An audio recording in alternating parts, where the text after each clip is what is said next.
સીતારામ, જય માતાજી, જય દ્વારકાધીશ। સ્વાગત છે તમારા બધાએ મારા નવા વિડીયોમાં। તો આજ મારે રાજમા ચાવલ બનાવવા। તો મેં આ પલાળી દીધા રાજમા અને ચોખા બે।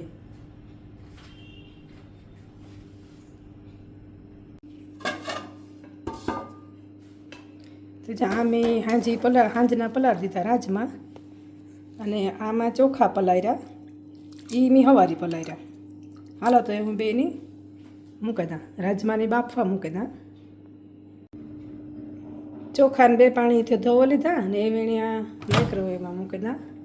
ભાત મારે માઇક્રોવેવમાં બનાવવા।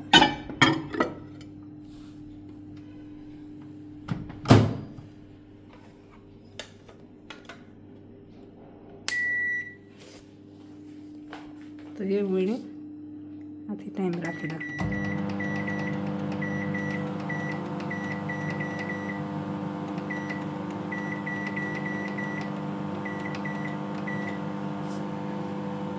તો આ 10 મિનિટનો ટાઈમ રાખ્યો અને 10 મિનિટ પછી હું જોઈ કેટલાક સેડાવી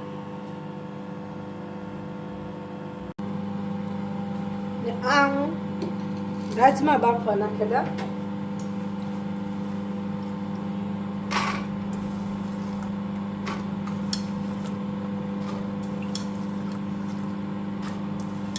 આને ધોવાને જ મેં પલાળ્યા હતા હાંજી, તો એ વાણી હું બાફવા નાખીને રાજમા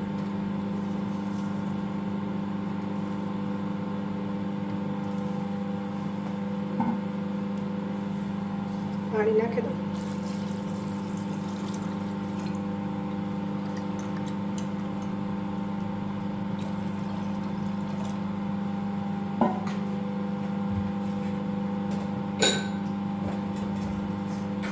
ને મીઠું પણ નાખી દઉં।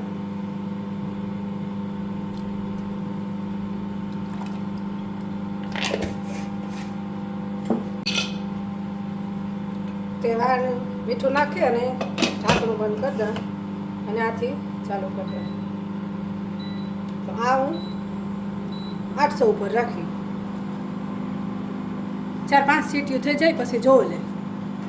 એવા આ બે બફાયા રાજમા બફાય અને ભાત સડે ત્યાં સુધીમાં હું બધોય મસાલો તૈયાર કરલા રાજમા વઘારવાનો।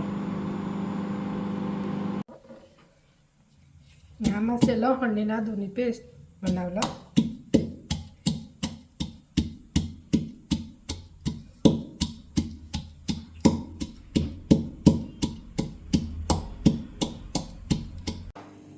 દસ મિનિટ થઈ ગઈ ને એવું જોઈ લઈએ।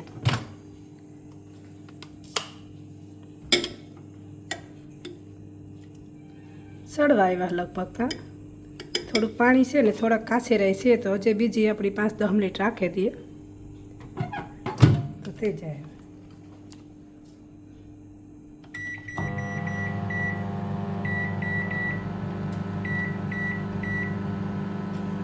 5.5 મિનિટ પછી પાછા જોઈએ।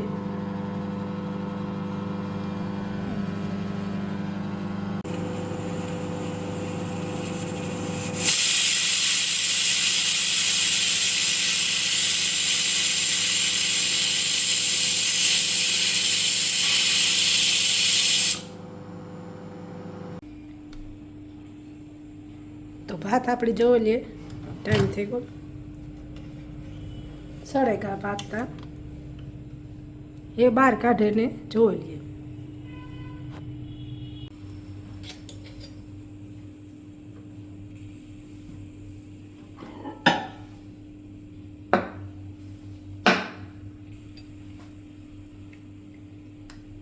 તો સળેગા ભાત તા અસલ ચાલે। માઇક્રોવેવમાં ભાત છે ને અસલ ખુલ્લા ખુલ્લા બને। ચાલો ભાત આપણા સળેગા અને રાજમા બફાઈ જાય એટલે પણ વઘાર નાખે।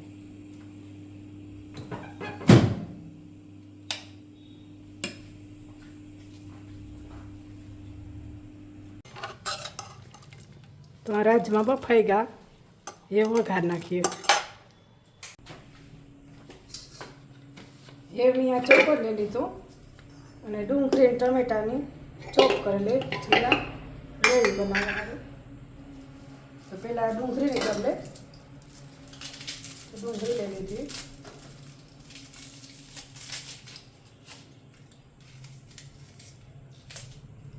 મોટા કટકા કરે ને નાખી.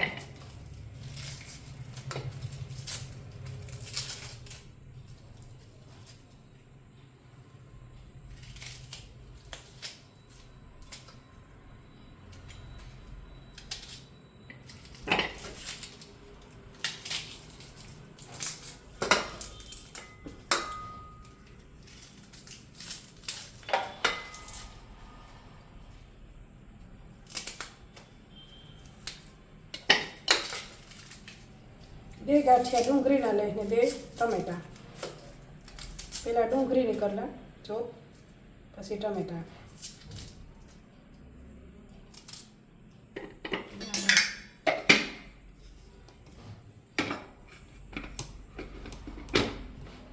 ये वाणी चॉप करना.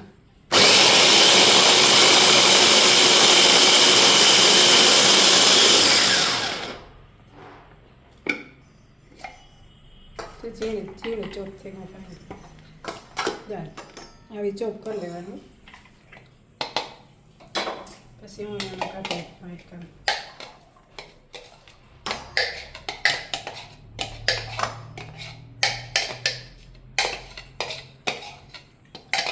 મિક્સરમાં કરીએ ને તો એક રસ થઈ જાય, એના કરતાં આમાં સારી થાય. ઝીણી ઝીણી આવી કરવાની.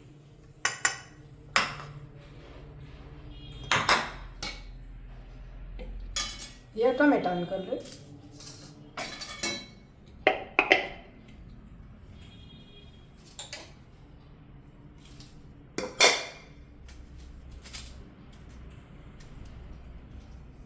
टमाटर ने तो मोटा मोटा कटका करे नाखी दे.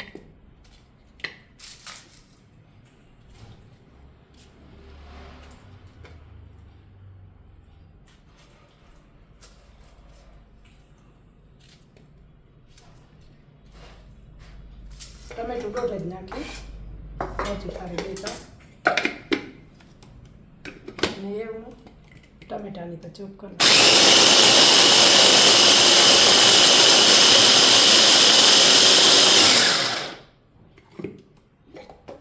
टमेटा तो थी गया एक रस. हालो तो ये अपनी राजमा सड़े गए तो वघार कर ले.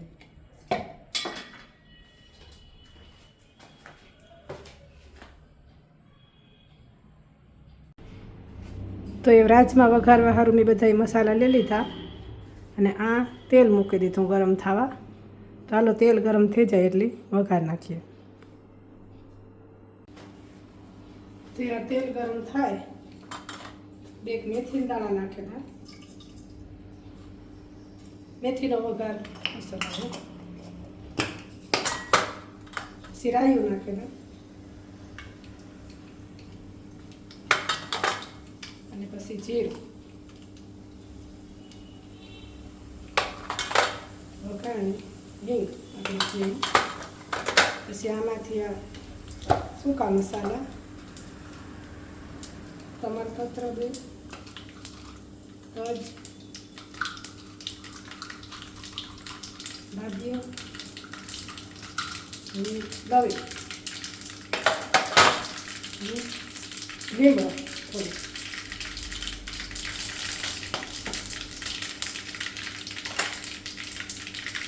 પહેલાં ડુંગળીનો વઘાર કરીએ.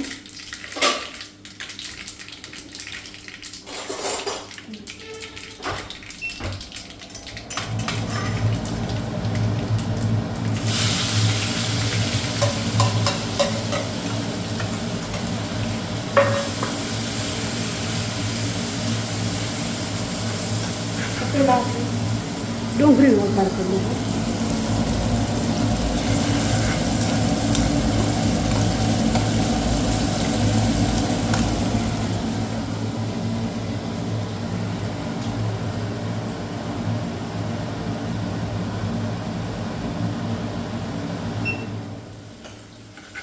ડુંગળીને એકદમ સળવા દઈએ. પછી એમાં નાખીએ બીજો મસાલો.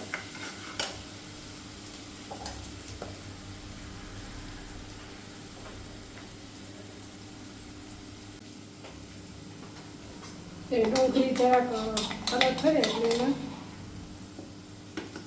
પછી લસણની આદુનો પેસ્ટ એ નાખી દેવાનું.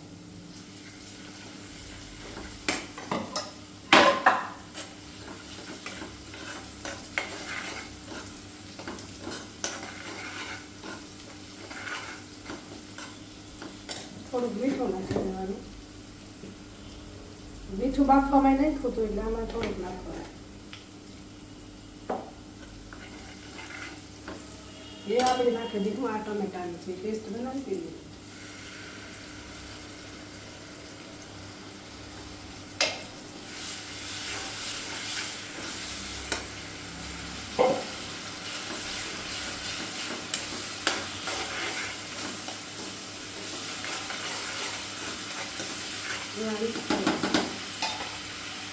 ગેસ ધીરો રાખીએ.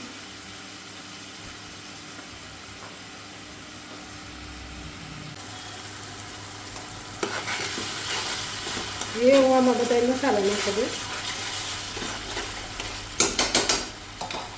પેલા ચટણી નાખી,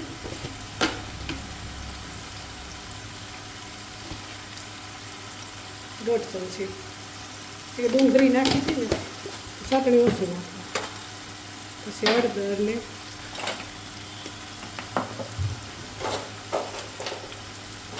આમાં હળદર નાખી દઉં. ધાણા જીરા, ગરમ મસાલો તો ન ખાય તો અમે નથી નાખતા. પછી બહુ મસાલાવાળું થઈ જાય કે આપણી દાદિયાની બધું પણ નાખ્યું.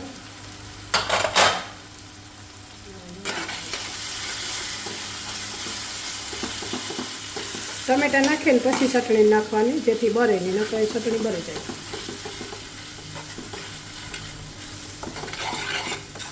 એવા ગ્રેવીની પાકવા દેવાની.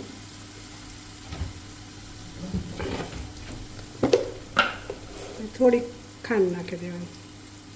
ખાંડ ને લીંબુ તો આમાં જોઈએ મેં, એનો જ વધારે ટેસ્ટ હોય.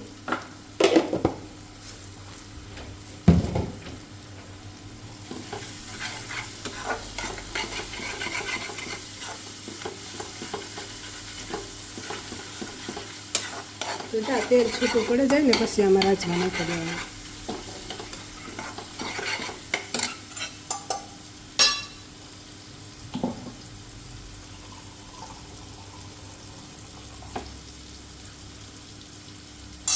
એ રીતે તેલ છૂટું પડે ને સરસ એવું રાજમા નાખી દઉં.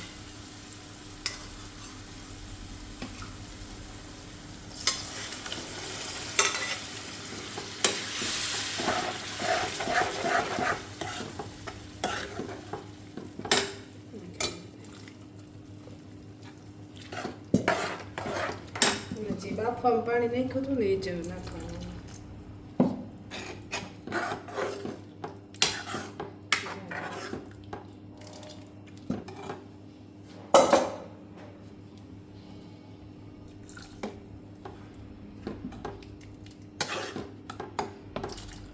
એ આપણે આને સળવા ઉકળવા દઈએ. ઢાંકી દઈએ આપણે એને. પછી જોઈએ.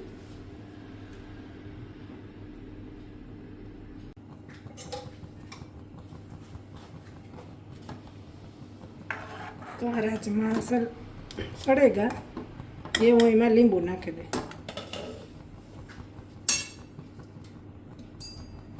તો લીંબુ નાખી દઉં. અડધો લીંબુ નાખી દેવાનું.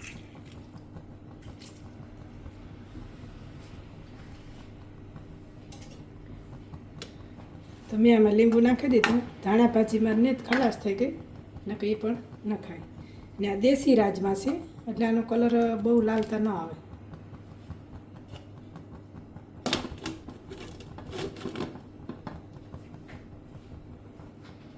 તો જા આપણા બનેગા, ચા રાજમા બનેગા સરસ. અને આ ચાવલ બનેગા અસલ ખુલ્લા ખુલ્લા બાસમતી. તો જો તમને મારી આ રેસીપી ગમી હોય તો કમેન્ટ કરજો, લાઈક કરજો, શેર કરજો ને મારી ચેનલની સબસ્ક્રાઈબ કરજો.